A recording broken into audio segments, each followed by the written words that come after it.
It's so good to be back in the car again. The nice chilly car. It's okay. I'm wearing one of my winter coats I normally wear at the North Pole Outpost. Or was it the South Pole Outpost? Oh, well, Outpost 31 is no different to me in any case. Wait till McCreed hears about this one. A whole world full of giant crabs that like shiny things and lava goddess monsters that will eat your soul. Oh my goodness. Yeah. Came out of seeing Moana. It took me a while. Thank goodness it was Bargain Tuesday. It's like, the theater I go to has this thing where every Tuesday, every theater seats are $6. So it's like, that's not a bad, time to see Moana before the next big thing, which is Star Wars. Rogue One, which is literally next week. Let me tell you, that was an interesting audience I was with. It wasn't like Pete's Dragon where they were dull. They were very lively. There was one guy that felt like he was in a pack of frickin' hyenas. Seriously, every time when there was something with the chicken, when there was like a joke or a thing that's like supposed to be a joke but not really a joke, you hear him go ha ha ha ha ha, like hamming it up. If you've seen the Drew Carey show, once in a while when the audience is laughing, you'll hear someone in the background go, hey, hey! That's the equivalency of what it was. Every time there was a joke. Like, oh, Maui does something dumb. Oh, a chicken do something stupid. That one guy just, ho, ho, ho, ho. Did that hamper my viewing of the movie? No. But what I really want to talk about is the short that came before it, Inner Workings.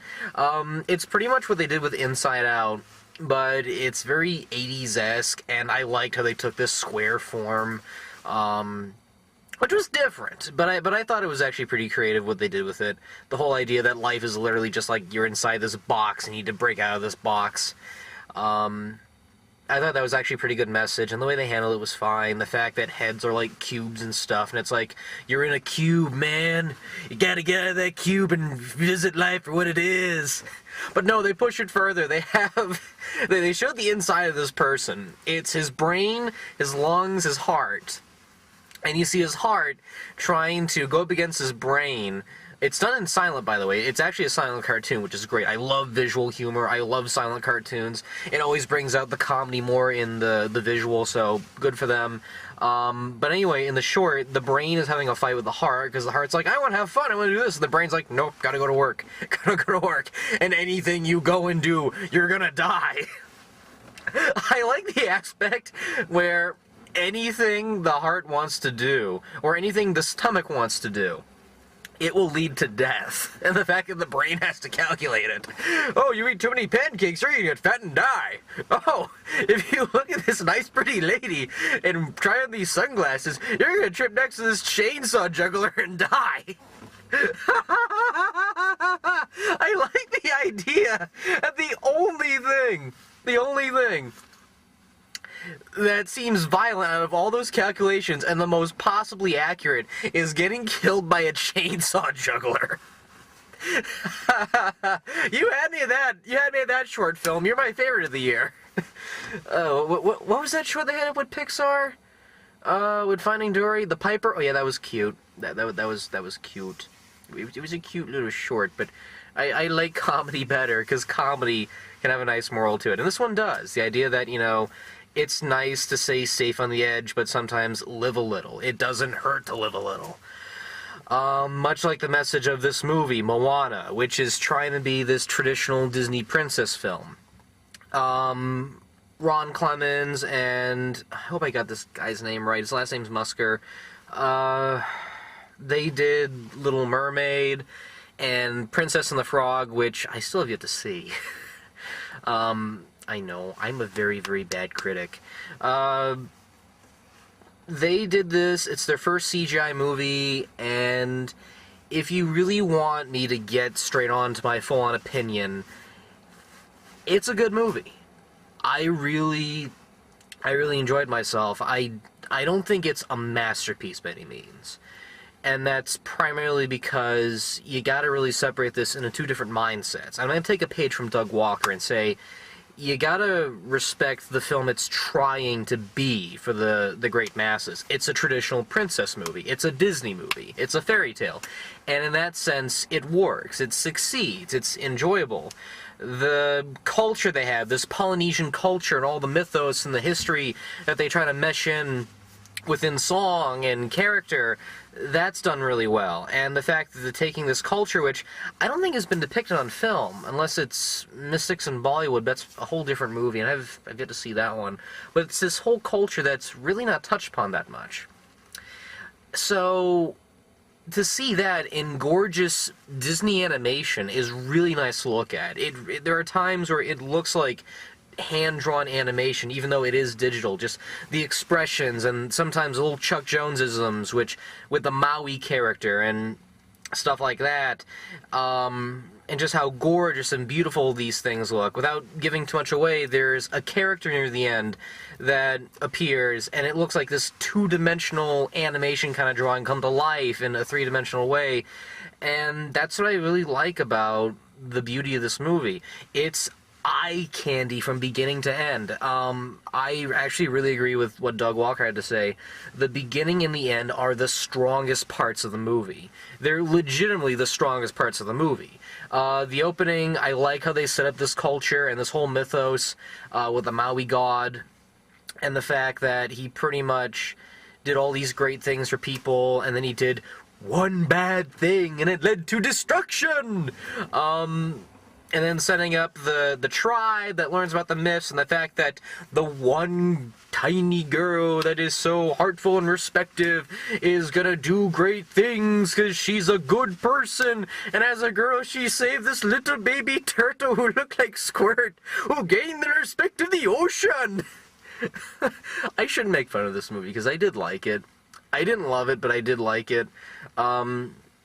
I know, it sounds cracked as I'm describing it, but this seriously happens. I'm not trying to ruin anything. So yeah, it's that kind of aspect. I like how in the beginning and end they're trying to respect the traditions of this culture, which are nice. I like seeing the myths of, like, gods and goddesses and done in a different way. Not like Hercules. I mean, I don't think Hercules was that bad, but it's not one of my favorites. More for James Woods, and that's about it. The Bobcat Goldthwait and Matt Frewer make a great pair as a comedic relief. With Moana, as I was trying to state, sorry, the eye candy in this movie is great. Visually, it's a great movie. The spots are there to make it a great movie. There are some good songs. Already, there's a couple buzzing around my head that I'm probably going to hum later on. You know, the one in the trailer, you know, away, away, we tell the stories of 1,000. That's the one that's sticking to me the most. Because that's the main message of the movie, that when you have this tradition that you think is a danger, then you realize this is the thing that literally connects us to the whole universe. Exploring, voyagerism, voyages, not voyeurism. Good God, that'd be a whole different movie if they did that. But the fact that cultural traditions are something to be respected and not shunned. I like that message. I really do. The fact that you can be encased in this little island where you can just go out there and take and look at things for what they are and how beautiful they are. That to me is what holds up the most in this movie. It's the eye candy and the beginning and the end. The middle, this is where I disagree with Doug Walker. I don't even know why I'm talking about him. This is my own opinion. This is where I think it doesn't break the movie. It makes it interesting. It doesn't really necessarily disjoint things at all, but what it does, it gives you a fun little ride. But after seeing it being bookended by these really two powerful sequences, again, in the beginning where she's on the island and we learn about the situation, and the ending where they go up against this giant lava monster, you really wish that there was something in the middle that made it stronger. It turns into a buddy road trip on the high seas kind of movie. The two don't get along.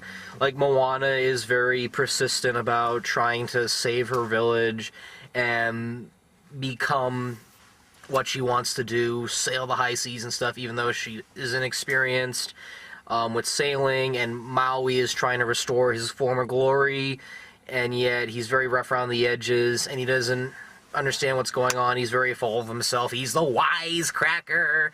And then you have the little chicken who's just there just to make the little kids laugh. And then throughout the whole journey, they come across a couple monsters here and there, which are kind of nice and very creative in their own respect. There were times where I was actually very tempted to compare it to Waterworld, but to be fair, Maui is not as heartless as Kevin Costner was as the Mariner. And actually, I love Waterworld. There are points where I want to make that movie my favorite film, but,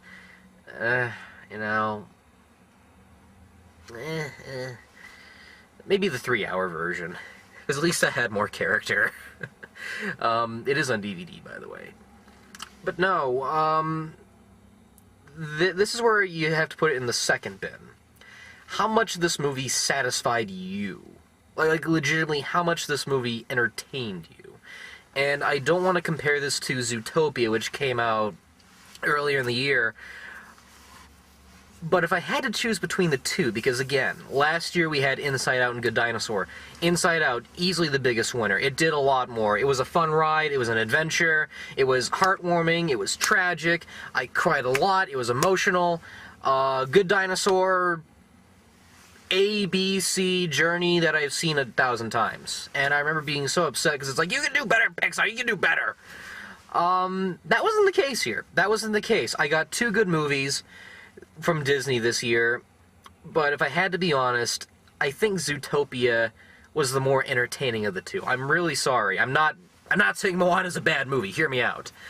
With Zootopia, I felt there was a lot more going on. I felt like there was a lot more interesting things. They had this whole universe of zoo animals. Yes, it's a concept that's been done before, but the way they did it made it original and fresh. The fact they have these creatures of different sizes trying to get along in this huge society, and you were really with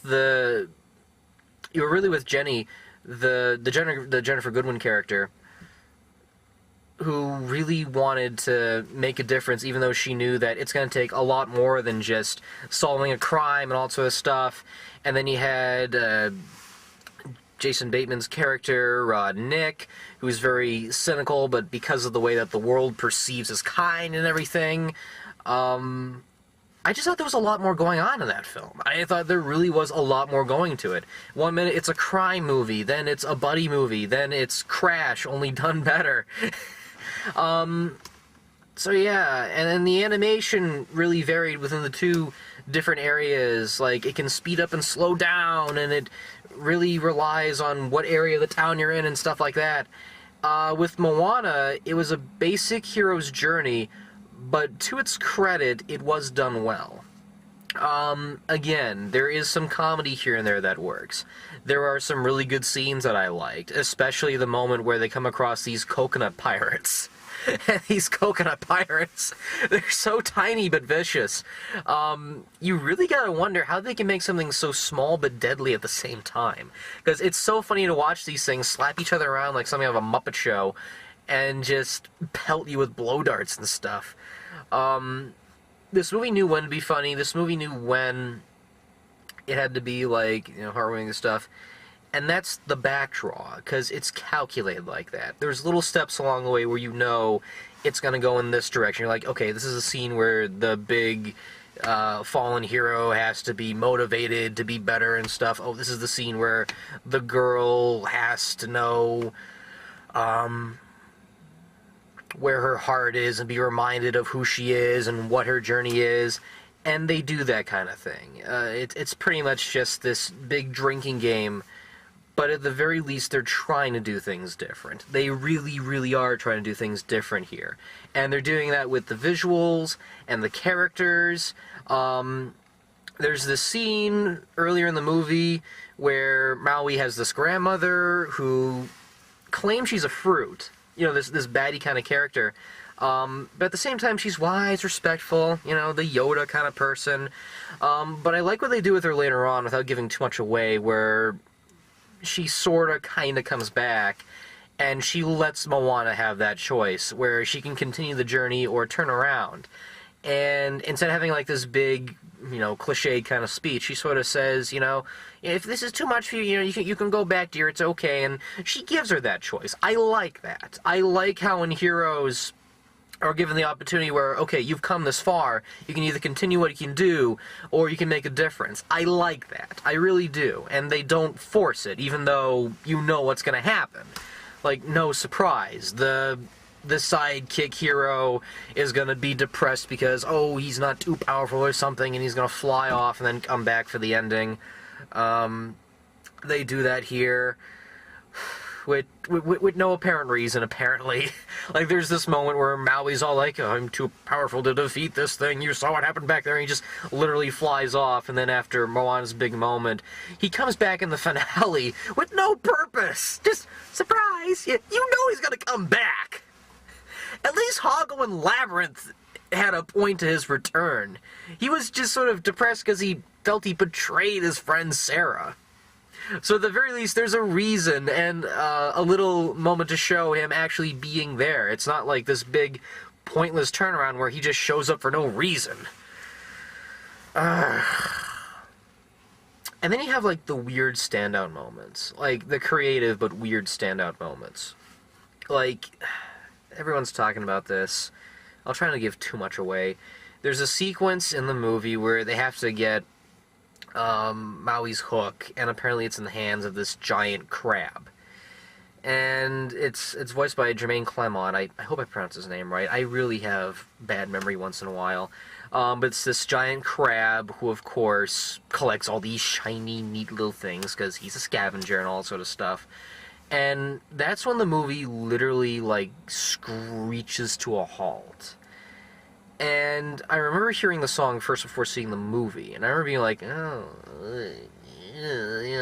it sounds nice and very David Bowie-like, which is cool, but I don't know, maybe if I see the movie in context, it'll be better. Nope. It's a nice glam rock tribute, and he actually sounds like David. And to be fair, Jermaine, when he sings, he does sound like David Bowie, so maybe that was a nice little tribute. But it's such a weird scene. It's like, at least the Oogie Boogie sequence made sense. Because he's gonna torture Santa, and there's all these weird images and stuff of nightmarish qualities because he's in that pit. Here, it just literally comes out of nowhere. They're in this area of monsters, have to get the hook back, and then this giant crab who has the hook shows up. And he's all like, oh, I don't want to explain to you, I'd rather sing it. And he has this big number, and it's like, for the first half, it's like, okay, it's kind of cool. And then they go into action scene territory, and he's kind of commenting on what's going on. And I think that's where it throws me off. It's like, when you're doing... There's two kinds of songs you can do. There's the songs that define a person, which they do a lot in this movie, or the songs that tell a story or an action. And I think hearing this song, it's called Shiny... when you hear it outside of the movie, it doesn't work, and it's not very hummable outside of, like, the first part, or the first stanza. Because when you're, singing lines like, it's time to kick your hiney, oh, poor Maui, it's like, when you're singing it on your own, it's like, okay, who's Maui? Hiney? What's this song about again? A giant crab likes shiny things, and now it's about trying to defeat its heroes? What? Weird scene. Really weird scene. I mean, beautifully animated, don't get me wrong. This movie from beginning to end is beautifully animated. But such a weird turn. And then we have the chicken, who's just there to look funny for the kids. Just there, go, buck, buck, buck, buck, buck, buck. At least he does one thing near the end, like he avoids the stone getting captured and stuff, but other than that, it's just him walking around, falling off the dock, and trying to be saved more than once. Go figure. Which is strange because in earlier trailers and teasers, they had this little pig character. So it makes me wonder if they tried something with the pig and it didn't work, or maybe the pig character was part of the journey and there was too many sidekicks. or too many people on this journey. Whatever the reason is, I'd like to know. It just felt very weird. But it doesn't hamper on the enjoyment of this film. I thought it was fine. It's a nice little throwback. If you just want to sit back and just watch some good animation, there's some really good animation here.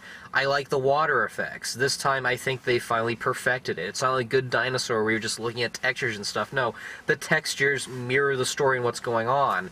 And it works perfectly. I like how Moana's friend is this water tentacle from the abyss. So it's this big fat blob that shakes its head up and down. Seriously, there's got to be some Abyss vibes here, and that's coming out on Blu-ray next year, so I'm looking forward to that. I like the determination of this character. Even though it's simplistic, she's trying to save her people and explore the unknown, be the defying character that they used to do, and try to refurbish that into their system. It's something I've seen before, but they do it well here. Though I have to rag on the Chief a little bit, because haven't we seen this character before? The guy that doesn't want to leave the island because of the toils and dangers that exist beyond their little safe haven, thinking that everything is going to be fine, and yet fish are disappearing, and coconuts are drying up, and Moana's all like, there, we can go out there, we can save, the universe, the legends are true, my crazy grandmother said so! And he's all like, no, we can't go out there, I can't lose you, I lost a friend once, it's dangerous out there, I tells you, dangerous! We used to sail for miles and miles, but no, it's too dangerous, woo! Couldn't you pick up a better excuse? Oh no, they do give him an excuse, he loses his best friend when they're sailing. Couldn't it be like a whole tribe or something? Just something a little more gripping? Instead it's, no, it's dangerous. Dangerous. We're fine here.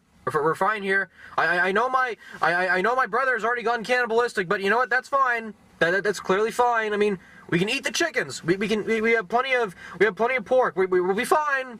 We'll be fine. We don't need to go to the next island and ask for cups of sugar or cups of coconuts. We're okay. Like, terrible leader. Terrible. I know he's afraid of going beyond the realm. But come on. Desperation is desperation. And when you put your faith, reluctantly, I might add, in the hands of this princess, even though she's not acknowledged as a princess, it's a chief. When you put it in the hands of her, you really gotta have at least some formity of hope, especially considering how she's so determined. Which is funny because a lot of this does mirror what The Good Dinosaur was trying to do last year, but here it is more perfective. When a character gets killed off, there's a purpose for it, but it's done right. It's not harsh or brash or forced. It doesn't feel manipulative. It's done fine, and it's done right for the story. When characters need to be comedic, they will be comedic, even if the jokes don't 100% work.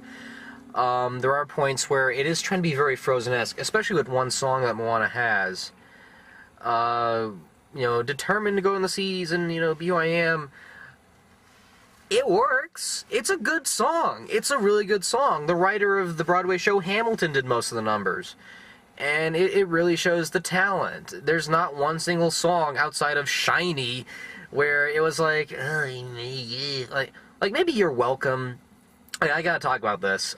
With the Maui character, I was a little worried about that character when I was seeing the trailers, because there's one trope I really can't stand, and that's the Zap Brannigan cliche.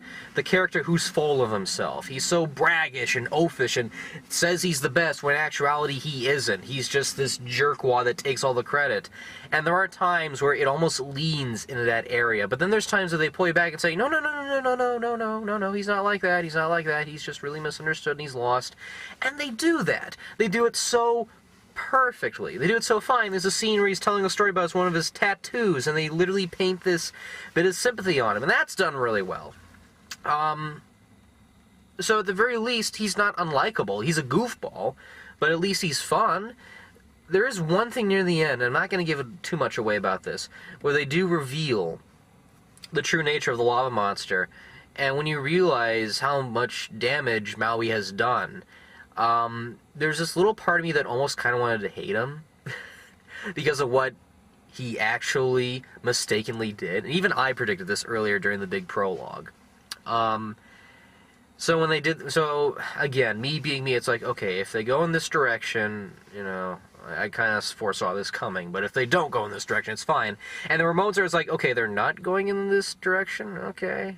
So the lava monster is its own thing. I hope I'm not giving too much away here. So the lava monster is its own creature. Okay, I can kind of live with that. And then they revealed the true nature of the lava monster and its relationship to Maui, and it's like, son of a bitch! Maui, you idiot! You stupid, stupid idiot!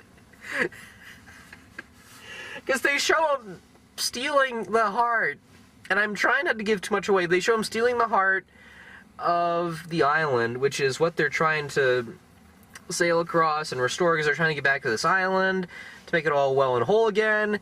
And when you realize the connection between the island and the lava monster, it's like, Maui, you stupid, stupid.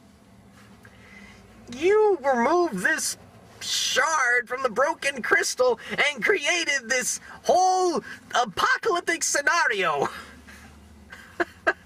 I don't see how we do in the Dark Crystal. It'd be actually pretty interesting if they had him as the Jen character. Without giving too much away, it's kind of like if Jen went on that quest to restore the crystal shard, and he realizes that he was the reason behind the crystal being cracked and the whole land being devastated and pillaged and ravaged. It really makes you think. And with this movie, when they do reveal how much devastation that Maui has caused, all because of this stupid idea of stealing this gem, you really want to slug this guy in the jaw. I was actually that close to doing it. They make him up, and then he just apologizes, and it's okay. No! Oh, well.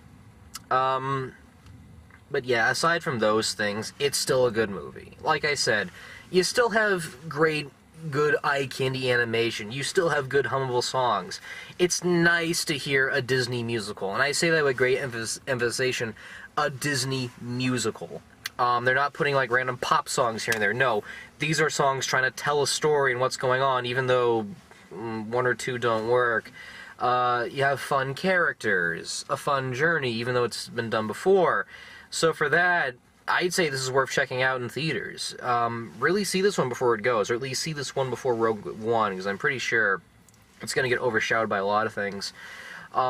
But I still say Fantastic Beasts is a good movie. There's a lot of stuff going on in that film that was wonderful and magical. Moana, well, here's how I put it. Fantastic Beasts is right here. And Doctor Strange is right here. So I'd probably put Moana between the two, in terms of which is the more entertaining. But for me, it's Eddie Redmayne as the doctor running around gathering beasts, because there's so much creativity they could do with it. Moana is your typical hero's journey, but it's done well, and I can't knock it down for that, because when something is done well, and it's enjoyable, and it's entertaining, I can't knock it down for those reasons, because it is good, and I enjoyed it. So for that, please do check it out. And if your only reason is to be a cynic and just see the Cars 3 teaser, by all means, I had a very different reaction from the audience when they were showing that trailer, by the way. When they showed Lightning McQueen in the air, instead of gasps, all I heard was, Cars 3! Oh yeah, amazing! Like, you're cheering on the death of your main character, or the supposed what could be main death of your character. This is not what I had in mind. Because I was hoping I'd hear some gasps, but no, it's like, yes, Cars 3! Like, you do realize Lightning McQueen just somersaulted through the air and he nearly crashed to death? I'm not hyped for that movie, but, I'm a little curious. For those reasons. So, yeah, that's all I got. And if they ever do a sequel, here's what I'd like for them to do. I don't want them to retread it in the second one. They're starting to do like stuff like Frozen 2 and all that. I think there's more they could do with Moana. Because with mythology, you have different gods and different goddesses, and the fact that the ocean is a place to travel on, I'd actually like to see them explore more of the Polynesian mythology. I'd really love to see what they could do with it. Because in the movie, there's little drops and bits here and there where they talk about different realms and monsters and creatures, and it's like, yeah, why don't you explore more of those in a follow-up? I can easily see this being continued into something else. And if you're going to continue the story of this girl who's exploring more of the world than is possibly in her realm, I'd love to see that. I want to see more creatures. I'd like to see more gods and goddesses. Are there anything with the historical mythos of this culture that we can look into? If done right, done right. And if it goes in that direction, I'd love to see where it could go. So there's that opportunity. So yeah, that's all I got. Moana, good movie. I'll see you next time when I take on the rebellion for Rogue One. I have no joke for that one. Just, it is what it is. So, until then, see you in the rebound. Man. Winter is coming. Oh boy. Let's hope I can stay warm.